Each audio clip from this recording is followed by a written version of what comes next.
Tony and Harry are two salespersons at a luxury car showroom. They're waiting for customers, eager to make a killing with a giant commission on the sale of the most expensive car at the outlet that's valued at over $100,000. Moments later, an old man walks in and inquires about the car. He is shabbily dressed, with unkempt hair and an overgrown beard. Harry is eager to assist the man, but Tony advises him not to waste his time on such a guy, as he seems like a homeless and probably doesn't have the money to afford the car. Tony even ridicules the old guy. A few minutes later, another man walks in, well-dressed and wearing an Armani suit. He inquires about the car and even agrees to buy it. Tony immediately grabs this opportunity and takes the man to his cabin. Meanwhile, Harry stays alongside the poor-looking man. Inside the cabin, Tony discovers that the man has a few problems with his bank credit and insists on receiving cash. However, the man reveals that he is actually broke and doesn't have any cash. He could only buy the car if the bank provides him with the credit. Tony comes out and joins Harry and the old guy, disappointed that he couldn't make the sale. The old man immediately agrees to buy the car and shows the cash in his bag. He thanks Harry for not judging him and also promises to report Tony's behavior to the showroom's manager. Tony is later fired, while Harry is rewarded with a huge commission and a promotion.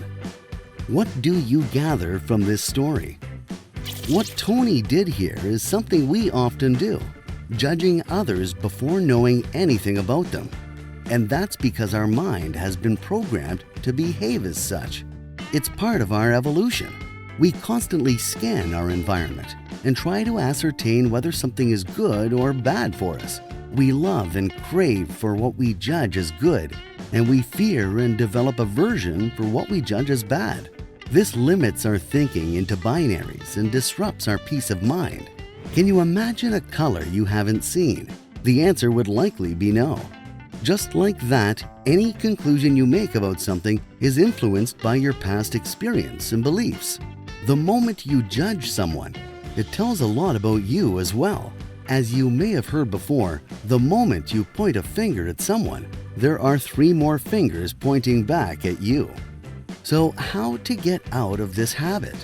How to develop a non-judgmental attitude? In this video, we tell you 5 simple ways by which you can refrain from judging someone. But first, make sure you've subscribed to our channel and activated that bell icon as well, so that you're always the first one to watch our videos. Observe your thoughts. Develop an observing mind. Pay more attention to your thoughts. This will stop you from jumping or rushing into conclusions. An observing mind can be developed by practicing mindfulness and meditation. If you just observe your thoughts and feelings and not react to it, you'll stop judging and enjoy peace of mind. Make your judgment positive. Judgment may not always be a bad thing if you're assessing something to be a positive experience. If you fail at something, don't judge yourself as a failure. Instead, think like you can do it better next time. Look for the positives instead of forming negative impressions about a situation or a person. You'll be much happier this way. Start with yourself. You cannot give what you yourself don't have. Before you stop judging others, stop judging yourself. Practice self-compassion and be kind to yourself before you can be kind to others. It's okay to make mistakes and not be perfect. Just be aware of this fact. Don't stereotype. Stereotyping someone into a preconceived mold is likely to give rise to a distorted reality. It negatively affects not only you, but the person being stereotyped as well.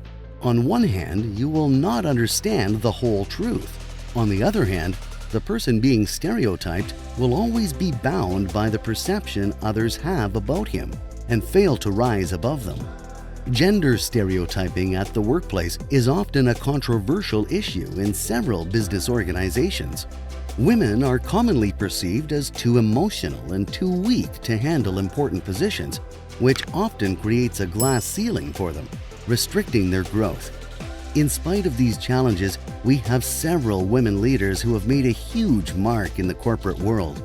Indra Nooyi served as CEO of PepsiCo Inc. for 12 years until 2018 and was the first woman to helm the beverage giant. Similarly, we have Sheryl Sandberg, who is serving as the Chief Operating Officer of Facebook since 2008 and is one of the closest confidants of CEO Mark Zuckerberg. Put yourself in others' shoes. When was the last time someone judged you? How did you feel?